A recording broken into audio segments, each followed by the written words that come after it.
এবারে ভোটেতে অন্যরকম যেটা দেখা গেল সেটা হচ্ছে যে পোল অনেক বেশি হয়েছে, যেটা বিগত বছরগুলিতে এত পোল কিন্তু হতো না, এবং মানুষ কিন্তু সুষ্ঠুভাবে নির্বাচনে ব্যাপকভাবে যে অংশগ্রহণ করেছে সেটা স্বতঃস্ফূর্তভাবে সেটা বোঝা যাচ্ছে।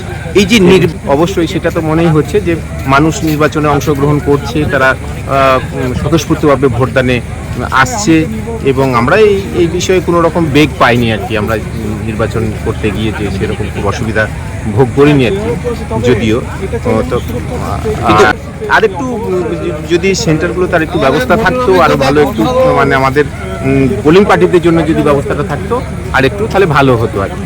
আমাদের ভোটের ডিউটি আমরা প্রত্যেক বছরই করি, মানে যখনই ভোটের ডিউটি আসে আমরা ওইভাবে ইগনোর করি না। ভোট ডিউটি করতে আমাদের ভালোই লাগে, এবং এটাকেও আমাদের একটা কর্তব্য বলে মনে করি। আমরা যারা চাকরি করি, এটাকে আমরা এই দায়িত্ব থেকে আমরা এড়িয়ে যাই না কোনোদিন, আর ভবিষ্যতেও যাব না, এটাই আশা রাখি।